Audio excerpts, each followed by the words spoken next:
Welcome to Narayana IAS. I am Pratik, your faculty for Daily News Analysis. Now students, in today's session, we'll understand 5 most important topics from the Hindu and the Indian Express. So let's have a quick brief about the topics that we shall be discussing in today's session. The first article is taken from Indian Express, page number 14. Now in this article, we are going to understand about the India-China relations, especially the border disputes, the reason behind the border disputes, and what India and China can do to overcome the relations between both the nations. The second article is taken from Indian Express, page number 17. Now in this article, we are going to understand about India's second nuclear-powered ballistic missile submarine known by the name INS Arihat. The third article we are taken from Hindu, page number 5. In this article, we are going to understand about the PM Shri scheme, that is Pradhan Mantri Schools for Rising India, and about the Samagra Shiksha Fund. The fourth article we are taken from Hindu, page number 14. Now in this article, we are going to understand about the Pacific Island Forum, which is a regional body. The last article is taken from Hindu, page number 1. Now in this article, we are going to understand few economic concepts like the GDP and the GVA. And finally, we shall be discussing few practice questions so that you understand the type of questions UPSC may ask. So students, let's get started. Hello students, the title of the first topic is A Hint of Hope. Now in this article, we'll understand about the India and China relations, and you can map this under GS paper 2, India and its neighborhood relations, right? Previous question asked in the year 2017. China is using its economic relations and positive trade surplus as tools to develop potential military power status in Asia.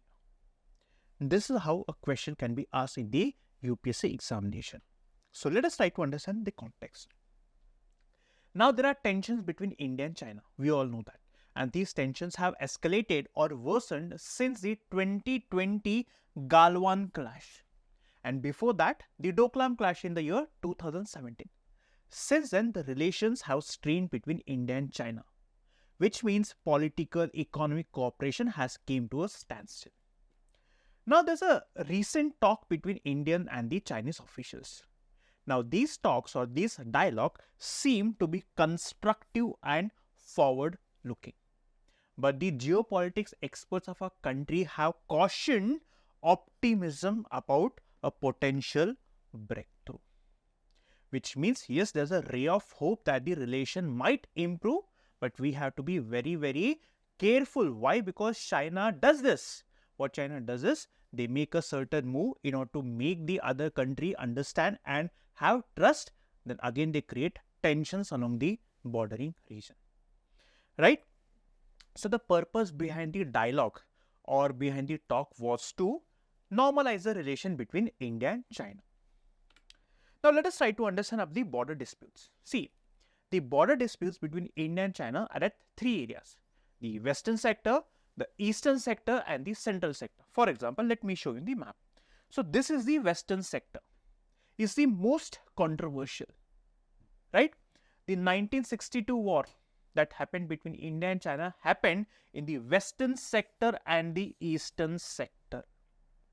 So they are highly conflicted areas between India and China. The central sector in Uttarakhand and Himachal Pradesh, they are the least controversial. So we have the western sector. Now in western sector, the line, the border that divides India and China is known by the name LAC, that is line of actual control. LAC, line of actual control. And with Pakistan we have LOC, line of control. So this is line of control, this line, and this line is called the line of actual control. And then in the eastern sector, the line that divides India and China is known by the name McMahon line. McMahon line. So this is what you need to understand and remember for your examination. So the border disputes are at 3 areas: western sector, eastern sector, and the central sector. The 2020 Galwan clash occurred in the Ladakh region, that is the Aksai Chin region. The one that is highlighted in red is known by the name Aksai Chin. So until 1962, we had the control over Aksai Chin. In 1962, China occupied this Aksai Chin region, right? So this is about the border disputes at 3 areas: western, eastern and the central sector. Now let us try to understand why the border disputes have remained unsolved or unresolved between India and China. First one is the geographical constraint, which means the terrain, the geography is so difficult, so rugged, the climate is so harsh that it is simply not possible to demarcate a line between India and China. For example, if there is a plain area, what you do is you draw a line, that is the line of division. But the border between India and China, or the land between India and China, is full of mountainous regions. So how can you draw a line passing through the mountainous region? That's the reason demarcation between India and China is not possible, right? And because of the topography, geography, border patrolling, development of infrastructure is not possible. These are some of the challenges. Second, pressure tactics. Now what China does is, whenever there is a geopolitical tension between India and China, let's say India and USA are cooperating with each other, or let's say Japan, to create pressure on China in the Indo-Pacific region, right? Now what China does is, to distract India, they create tensions along the bordering region, which means China is not willing to resolve the border dispute between India and China. Why? So that whenever China wants to create pressure on India, they create some border issues along the line of actual control. This is known as pressure tactics to distract India. The third is the China-Pakistan relations. Now you see, China and Pakistan are all-weather friends. China using Pakistan to create pressure on our country. For example, the China-Pakistan Economic Corridor, which we discussed a few days before. This passes through India's POK, or India's Kashmir. So this is the Jammu and Kashmir map of a country. The China-Pakistan Economic Corridor, which connects Chinese western region with that of Pakistan, it passes through this region. As of now, this region is in the control of Pakistan. We claim that this entire land belongs to us, which means China is violating the territorial integrity and sovereignty of our country. And that is how China is trying to create pressure on our country. The fourth is lack of trust. There is no trust between India and China. No matter what, simply there is no trust. Especially the way China backstabbed India in the year 1962, or the way China backstabbed during the 2020 Galwan clash. We simply cannot trust China. Be it Kashmir, be it Tibet or Taiwan. There is no consensus between these two countries, right? So simply there is no lack of trust, or there is no trust between these two countries, and that's the reason the border disputes between both the nations, they remain unresolved. Okay. Now let us try to understand the challenges associated with India-China relations. The first is the five-finger policy. What is this five-finger policy? Now according to China, China claims over 5 different lands which does not belong to China. So according to China, this palm indicates Tibet, and these are the 5 fingers which China has a claim on. For example, the first one is Ladakh, second one is Nepal, third one is Sikkim, fourth one is Bhutan, and the fifth one is Arunachal Pradesh, which means according to China, Tibet is the palm and these are the fingers of Tibet, which means China has an eye on Ladakh, Nepal, Sikkim, Bhutan and Arunachal Pradesh. This is how China is trying to be very, very aggressive along the line of actual control. This is known as five-finger policy. The second one is the salami slicing strategy. Now what China does is, China acquires these small pockets of land. China is not waging a war against India. What China does is, see, the line is not demarcated, which means we do not know which is the line or border between India and China. What China does is, China occupies small portion of land without provoking military confrontation. So if China has occupied small portion of land, it would not lead to military confrontation. So this is how China by occupying small portion of land is actually changing the status quo. This is known as salami slicing strategy. And then China occupies a small portion of land, they create infrastructure, build infrastructure. The next is Belt and Road Initiative. We have discussed this, right? So China-Pakistan Economic Corridor is a part of Belt and Road Initiative. So through Belt and Road Initiative, China is trying to challenge India's sovereignty, right? Then aggressive policies in the neighborhood. So what China is doing is, China is building ports and naval bases in India's neighboring countries. For example, the island countries. We have Sri Lanka, we have Maldives, then we have Bangladesh, right? Then Myanmar, then Pakistan. So by building ports and naval bases along the India's neighboring countries, China is trying to encircle India and create pressure on India's security. China wants to dominate the Indian Ocean region. So by giving money to these smaller countries, India's smaller neighboring countries, they want to dominate the Indo-Pacific region. This is how China is trying to be aggressive in our neighborhood by encircling India and complicating India's security. Then we have debt trap diplomacy. Now what China does is, see, our neighboring countries, Bangladesh, Sri Lanka, they don't have money. Pakistan, they don't have money. China gives them money. China gives them loan. They give a loan so much that at one point it is simply not possible for these neighboring countries to return back the loan. Now what China does is, China tries to take control over their strategic areas. For example, ports, Gwadar port in Pakistan, Colombo port in Sri Lanka. So this is how China is also trying or eyeing strategic areas in our neighboring countries. At times they force our neighboring countries to take a stand against India. So this is what China is doing in our neighboring country. Now what is India doing? India is not going to keep quiet. India is building infrastructure along the India-China border. For example, we are building roads, bridges. For example, we have this Darbuk Shok Daulat Beg Oldie Road. Then Bogibeel Bridge in Assam, Zojila Tunnel. So these examples is something that you have to mention in the exam.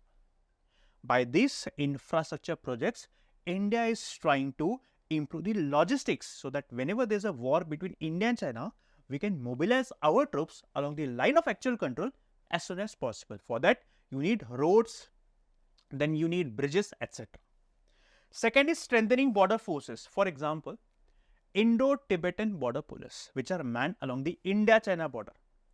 We have developed or deployed ITBP forces more in numbers, right? At the same time, we are upgrading the military capabilities, for example, by equipping our security forces with advanced equipment like the Rafale fighter jets, so that our preparedness is as strong as possible against the Chinese incursions. Then international cooperation. We are also trying to strengthen our strategic partnership with other countries like USA, Japan, Australia. This is known as Quad. So by working with these countries, we are trying to create pressure on China. So this is what India is doing. Now see, India and China are two big nations in the Asian continent. For the overall development of the Asian continent, it is very important for both India and China to come together. For that, we have to resolve the tensions that we have between each other. For that, India and China have to resolve the border dispute. How we can do it? By establishing additional buffer zones in the contested areas, which means we need to have this additional buffer zones. These are the buffer zones where neither India nor China will deploy the forces or the armies in these regions so as to have confidence or build trust. Then we need to have regular high-level dialogue between the foreign ministers, between the president, prime minister, the presidents of both the countries, etc.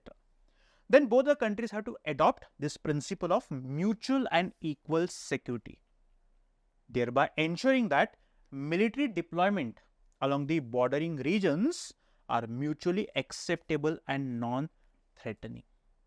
You deploy military soldiers, that's fine, but they are non-threatening. Second, economic cooperation. Now we import a lot from China than what we export. So what we can do is we can diversify our imports. Rather than depending on China, we can import from other countries, right? One. Second, we can sign FTA, free trade agreement with China, so that we can maximize our exports to China, thereby balancing trade deficit. Next is conflict prevention and crisis management mechanism. Now see, in order to prevent China from building pressure on our country, we have to strengthen our security forces. We have to strengthen our security, that is, we have to maintain credible military deterrence capabilities. Now Chinese Army, Navy, Air Force, they are very strong than India. Unless we create this credible military deterrence, China is not going to stop. China knows that India is weak. That's the reason China creates pressure to India or creates pressure on India. So we have to build this credible military deterrence so that China knows that they cannot pressurize India. Because why? India now has strong Army, Navy and Air Force, so that they cannot pressurize India. For that, we have to strengthen our security. Then we have to enhance capabilities to counter China's grey zone threats. Now what is this grey zone threats? Now military confrontation, if both the countries are fighting a war, it's going to lead to a lot of destruction, mutually assured destruction. So what China is trying to do is, China is focusing on this grey zone threat without provoking military confrontation, which means China is focusing on cyber warfare. By attacking the cyber systems of a country, China is trying to create pressure. Now attacking the cyber systems is not going to provoke a war. This is how China is indirectly creating situation or creating war-like situation against India. And next is proper implementation of Vibrant Village program. Now what we are trying to do is, under this Vibrant Village programs, we are developing the villages along the India-China border. So there are many villages along the India-China border. We are actually helping these villagers so that the living standard of these people go up. And by helping these people, we can also ensure we get the intelligence, the movement of our neighbors or enemies, so that we can be prepared to take an action. This is known as Vibrant Village. The last is the replicating Andaman and Nicobar command model. Now in the Andaman and Nicobar Island, we have tri-service command, which means we have Army, Navy as well as Air Force, right? And that's the reason India has a very strong position in the Indian Ocean region. India can replicate the same model in the other strategic regions like the Ladakh or let's say Arunachal Pradesh, so that we create or maintain this strong deterrence so that China does not create pressure on our country.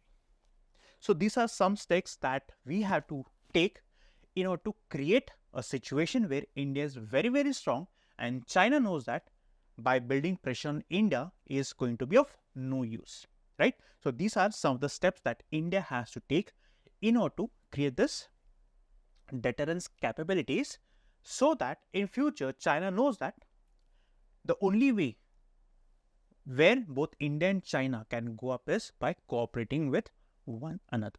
So these are different dimensions that we have discussed in India and China relations, and I hope you have understood each and every dimension, right? Students, the title of the next topic is India's second nuclear submarine. So in this article, we will understand how India is strengthening its strategic defense capabilities. And you can map this under GS paper 3. 1. Indigenization of technology. Second, security challenges and management in the bordering areas, right? A previous question asked in the year 2016. It was a question asked on INS Astradharini, right? Which means a similar set of question can also be asked on other INS, right?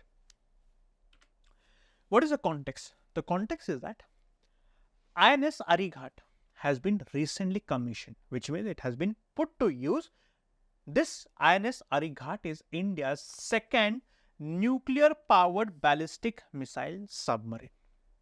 And this is going to strengthen India's strategic defense capabilities. Right? First of all, we'll understand what is a nuclear submarine. Nuclear submarine is a naval vessel. This naval vessel is powered or pushed by a nuclear reactor. Now, this nuclear reactor will help the naval vessel to operate underwater for extended period. See, in the conventional submarines which are powered by diesel engines, they have to resurface to refuel, which means they have to come on the surface for the purpose of refueling. But this submarine powered by nuclear reactor will allow the submarine to remain under the water for extended period. There are two types. One is the SSBN, the other one is SSN. See, the difference between ship submersible ballistic nuclear and ship submersible nuclear is the fact that this SSBN, the purpose is nuclear deterrence, which means these submarines can carry ballistic missiles with nuclear warheads, which means in case any country or any submarine attacks, then they will respond by launching retaliatory nuclear attack, which means the purpose is not to be a part of a war, right? SSBN. But with respect to SSN, the purpose is to destroy other submarines, other ships, and launch attack on other countries. This is primarily used for warfare during war. This one SSBN, this is used to create nuclear deterrence. What is nuclear deterrence? You be a strong country so that no country dares to attack on your country, right? So if you are strong, no country has the power or has the courage to attack your country. This is nuclear deterrence. So we are trying to be strong, right? So that China should not attack us. This is known as nuclear deterrence.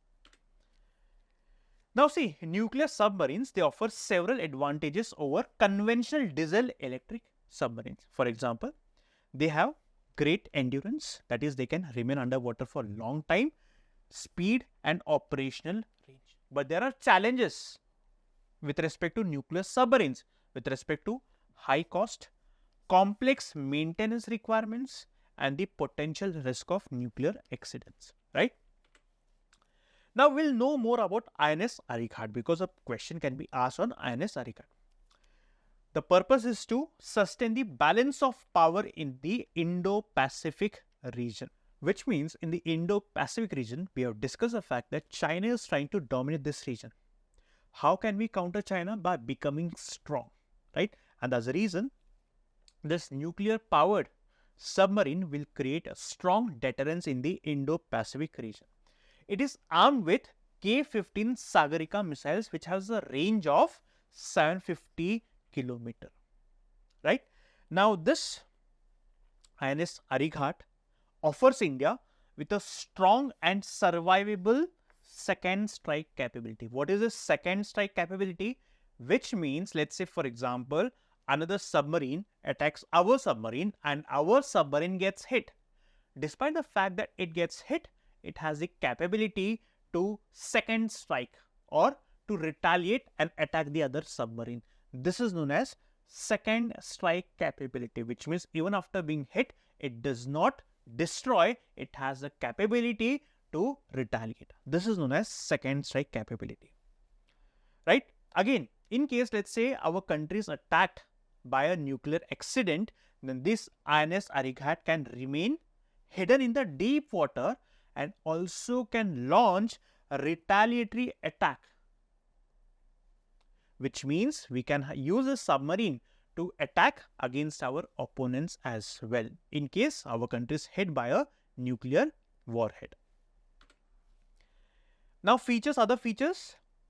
The name is derived from a Sanskrit term meaning destroyer of the enemy. Again, you never know, UPSC might also ask such question. That's the reason you need to know this. Now this submarine is equipped with indigenous nuclear reactor. which means this nuclear reactor will allow the submarine to remain under the water for extended period. Missile capacity, it has been designed to carry 12 K-15 missiles or 4 K-4 missiles. The capacity, the range of K-15 is 750 kilometers and K-4 it is 3500 kilometers. Speed 12 to 15 knots, that is 22 to 28 kilometer per hour on the surface and 24 knots while sub. See, these features might be asked in the UPSC examination. So you need to know the features. Why? Because it is a recent development, right? Now let us understand about India's submarine fleet, right? Now our submarine fleet includes a mix of both nuclear as well as conventional submarines. Conventional submarines powered by diesel. The first one is the nuclear powered ballistic missile submarines, right? Arihant is India's first nuclear powered submarine. The second one is the recently commissioned INS Arihat. India is further developing S4 and S4 variant nuclear powered submarine. This one is under construction and they are going to be more lethal than Arihant and Arihat. The second is nuclear powered attack submarines, which we discussed earlier, right? We have INS Chakra 1 and 2. See, this INS Chakra 1 and 2 we had leased from Russia and we have returned back to Russia now, which means as of now we do not have our own nuclear powered attack submarine.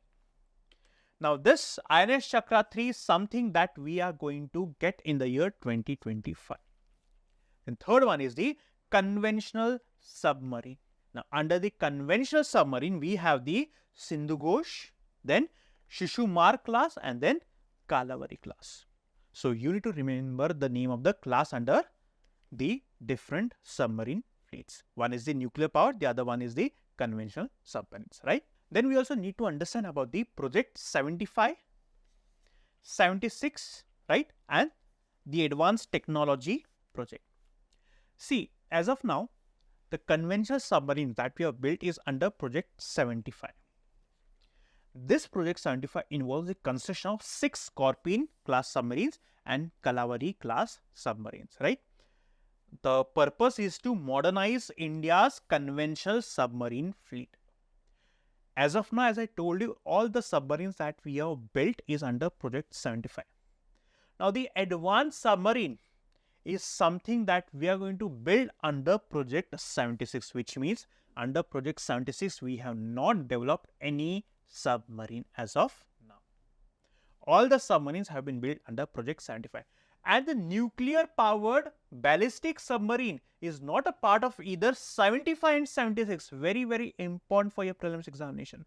The nuclear, the Arihant and the Arihat, they have been built under the advanced technology project, which is different from project 75 and 76. This is what you need to remember for your prelims examination. I hope you have understood. Now, importance of INS Arihat. It strengthens India's nuclear triad. Now, what is nuclear triad? Which means that India has the capability to launch a nuclear warhead from land, air and water. Which means we have those missiles, nuclear powered missiles, which we can launch from land. For example, we have S-400 missile. From air, we have Rafale. Then we have Mirage, Sukhoi. These are fighter jets which can power a nuclear powered missile. And then water we have Arihant and Arihat. I hope you understood what is nuclear triad. Nuclear triad, which means India has the capability to launch missiles from land, air and under the water, right? Second strike ability we already discussed. Deterrence, which means you become a strong nation so that your opponent or enemy does not dare to attack your country. Why? Because let's say India has a strong army, navy and air force. Once India has a strong navy, air force and army, China will never dare to attack India. Why? Because when India retaliates, it will be mutually assured destruction. That's the reason China wouldn't dare. To create that deterrence, we have to strengthen our military, that is Army, Navy and Air Force. Regional power balance. Now, because of the rising tensions in the Indo-Pacific, right, China is trying to counter or corner India.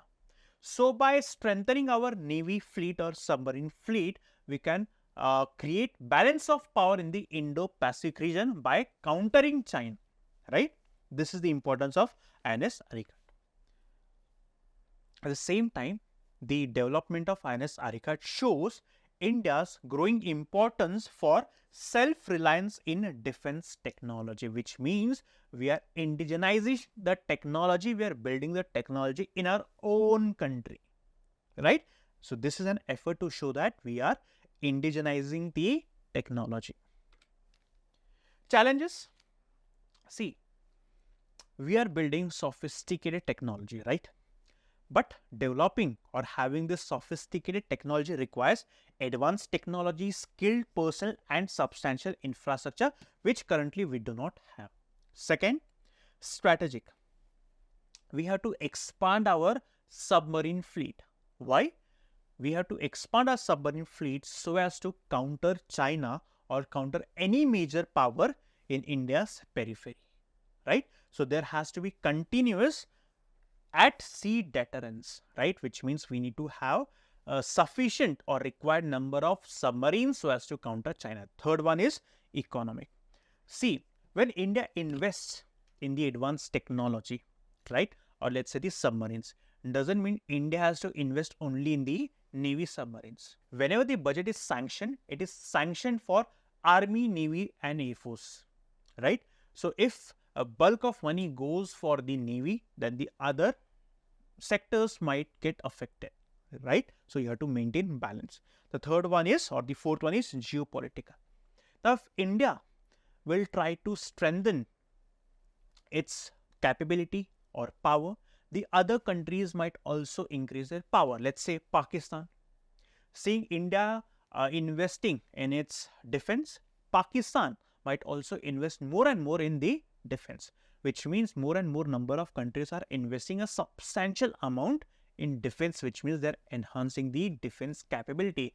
This might lead to a tension where all the countries like let's say China, Pakistan, Sri Lanka, USA, Australia, Japan, they're confronting in the Indo-Pacific region, which has a potential for a full-scale war, right?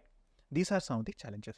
I hope you understood each and every dimension of the article, right? Students, the title of the next topic is Education Ministry asks Tamil Nadu to sign PM Shri MOU to get Samagra Shiksha funds. So, in this, we'll understand about PM Shri scheme and Samagra Shiksha fund. You can map this under GS paper 2, that is development and management of sectors relating to education, right? A PYQ was asked in the 2020, right to education, equal access to public service, right to food. Which of the above are human rights under Universal Declaration of Human Rights, right? So, what is the context? The context is that the Education Ministry has requested the Tamil Nadu government to sign an MOU with the central government to receive funds under the Samagra Shiksha scheme. What is PM Shri scheme? 1. It is launched by the central government in the year 2022. What is the purpose of PM Shri scheme?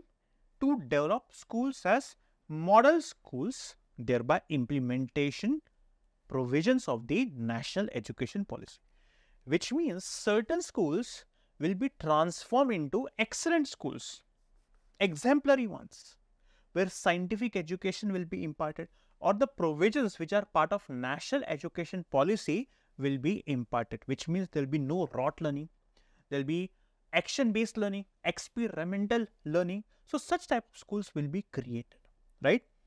Tamil Nadu initially had shown willingness, but later on it modified the version of the scheme, but it omitted the reference to the national education policy.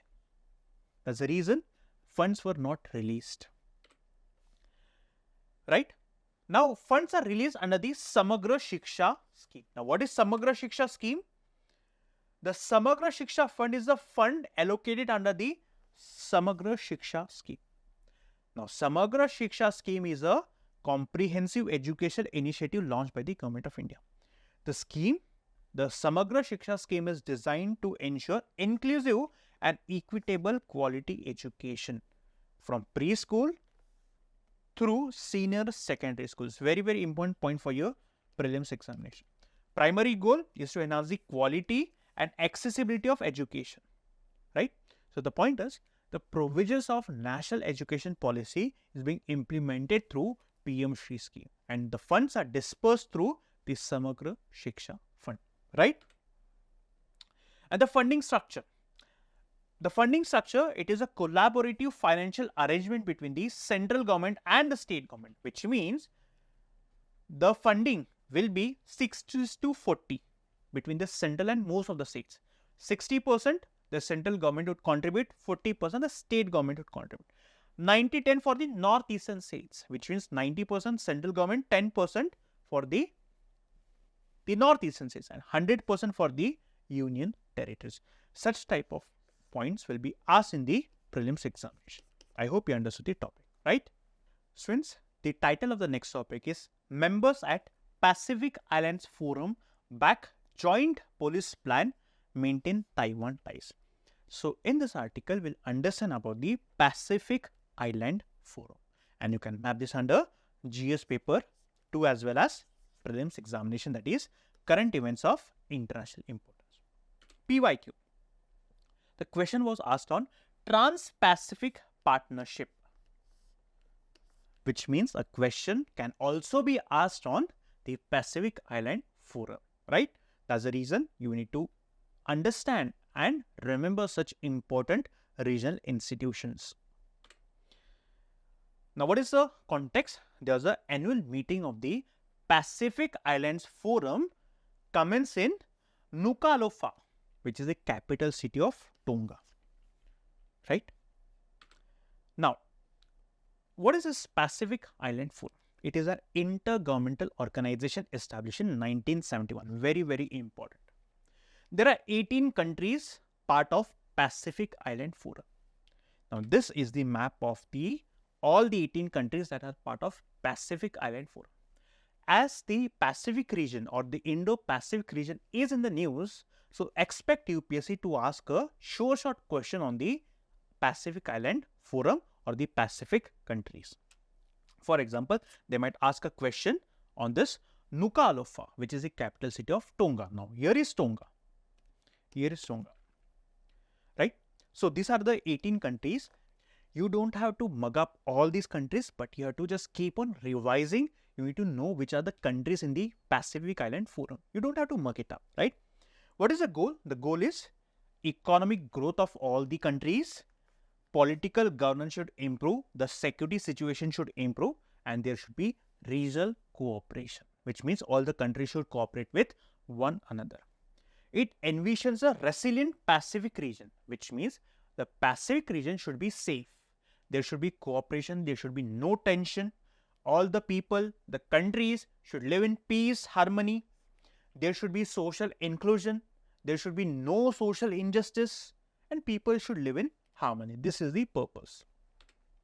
So, please by heart all these countries, right? Now, the meetings are held annually. Again, a very, very important point for your prelims examination, right? And the decisions are implemented in the Pacific Island Forum Secretariat. Now, Secretariat is a place where day-to-day work is done. Simple. Now, the organization is also actively involved in raising funds for climate action. Name is Pacific Resilience Facility. Now, such term can be asked in the examination, in the prelims examination. So, make sure that you know such key terms. This number is not important. Now, what is the outcome? Outcome is that despite pressure from some of the island countries which favor China, this Pacific Island Forum, they included Taiwan, right? Which means China wants that Taiwan should not participate in this forum. Taiwan participated. Now, there are few countries in the Pacific Island Forum who are favoring China, right? Now, US territories, Guam and Samoa. See, now you do not have to remember the outcomes. It is very, very important for you to remember the countries or the locations like the Guam, Samoa, right? Then New Caledonia.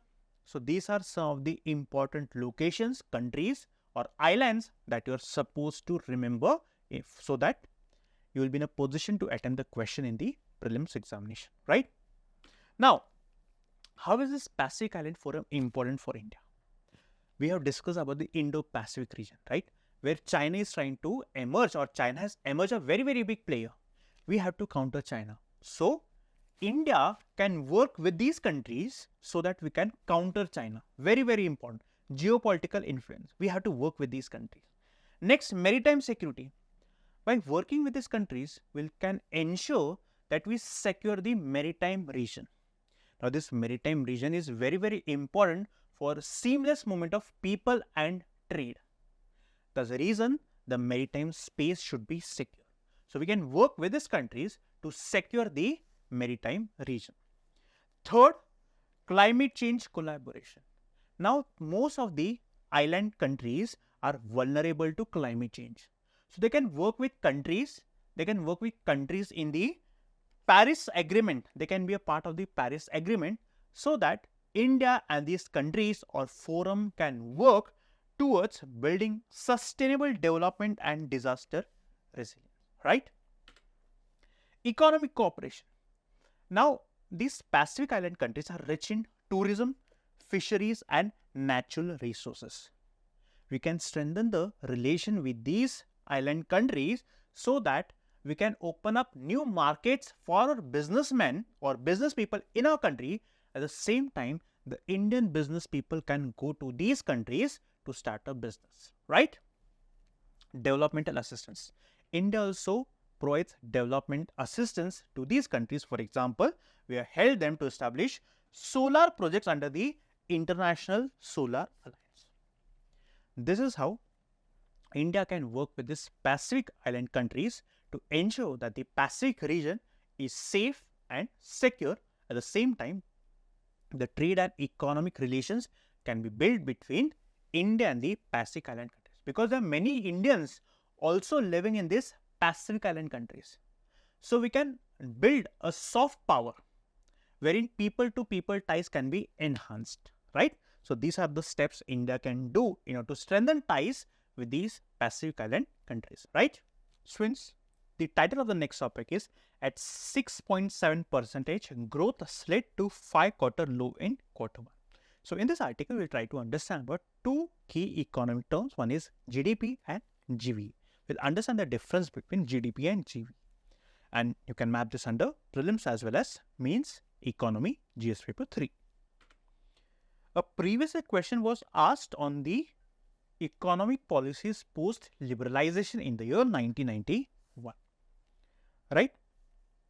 So, what is the context? The context is India's real GDP grew by 6.7% in quarter 1, which is the slowest in 5 quarters.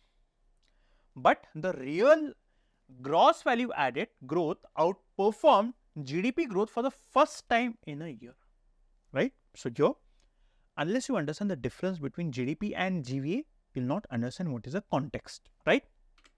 So, see, the last 5 quarters, 8.2, 8.1, 8.6, 7.8, it's 6.7%, which means the GDP growth has fell from the last 5 quarters. What is GDP? It represents the total monetary value of all the finished goods and services produced within a country's borders over a specific period. Let's say for one financial year, all the goods and services that are produced. Let's say, for example, a foreign company is manufacturing Mercedes or iPhone in India. So, now this product has been manufactured. The value of this product will be counted in India's GDP. The keyword is finished goods and services, not intermediate. Finished goods and services within a country's borders. So, it doesn't matter even if a foreign country is operating in India, right? It includes the sum of all economic activities in a country, including taxes and subsidies on products. GVA, It measures the value of goods and services produced in the economy minus the cost of inputs and raw material used in the production. It reflects the value added by different sectors of the economy. Now, let me just explain you with the help of an example. Let's say there are three sectors: agriculture, manufacturing, and services.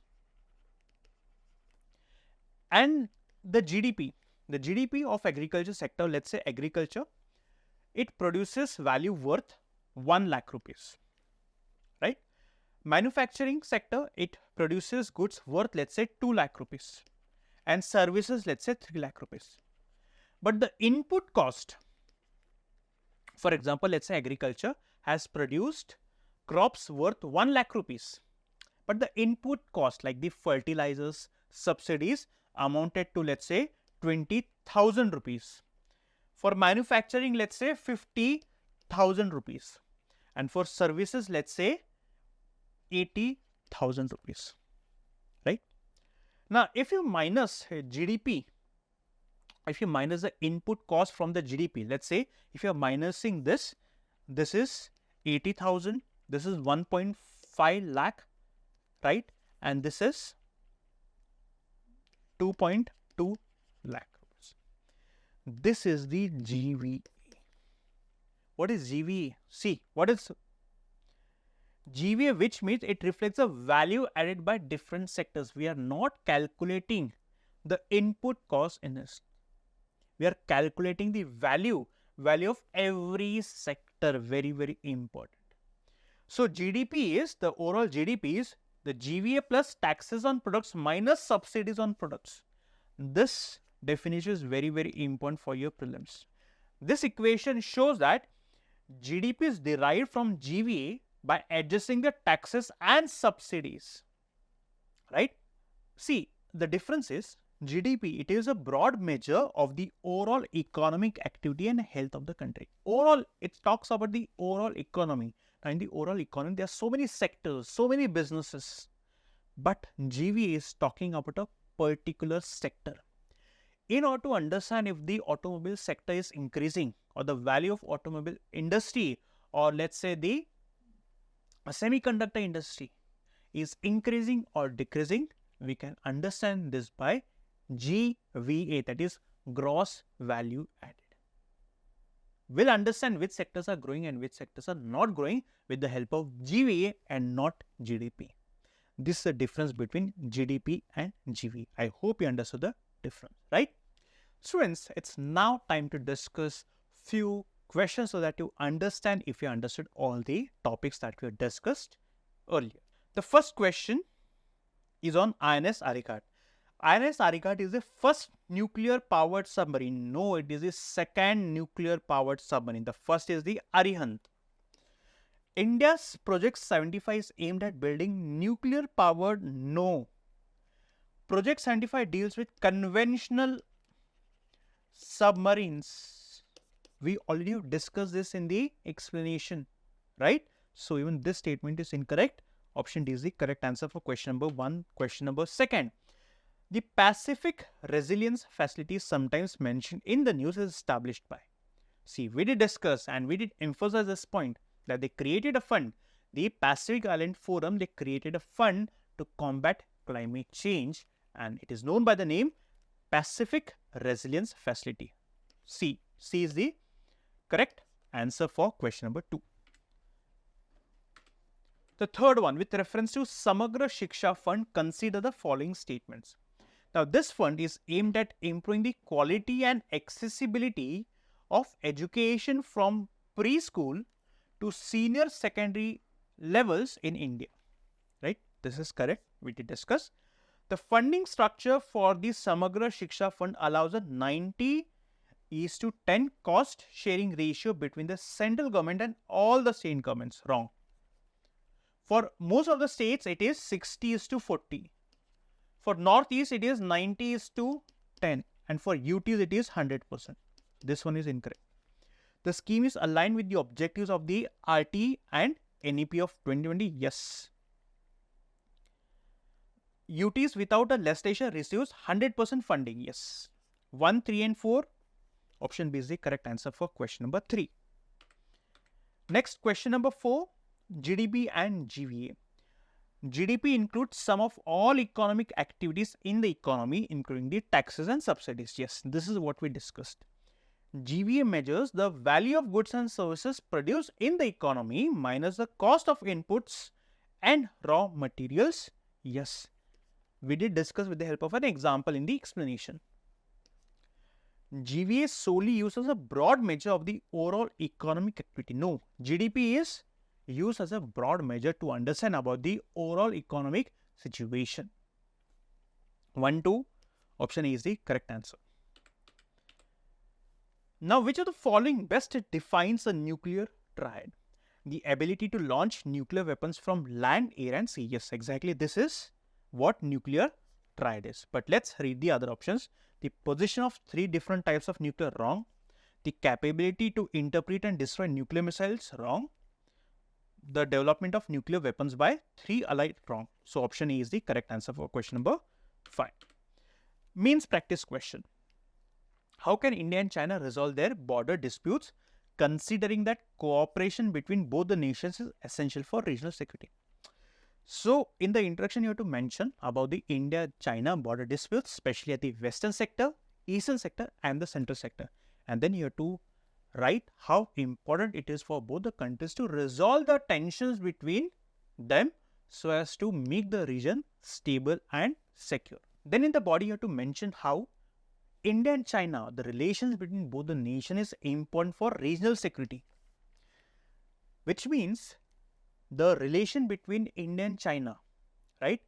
Peaceful relation is very, very important between both the nations so as to secure the entire continent, which means we have the South Asia, the Indo-Pacific region and the Central Asia, right? Then you have to discuss the impact of the relationship on economic stability, which means if India and China fight a war or there are tensions, it would affect the economic stability of the region. The regional trade would get hampered.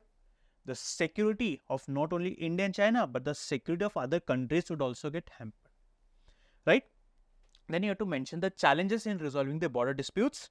We already have discussed this during the explanation, right? And then challenges associated with India and China relations. We already have discussed. Most importantly, you have to mention how or what India can do in order to strengthen ties with the Chinese government. That is, we have to create extra buffer zone, right? We have to develop infrastructure, roads, bridges so as to create deterrence, right? Then we have to strengthen border forces like we have the ITBP, Indo-Tibetan Border Police, and then we have to work with other like-minded countries like Japan, USA and Australia so as to ensure that we counter and corner China and does not allow China to dominate the region, right?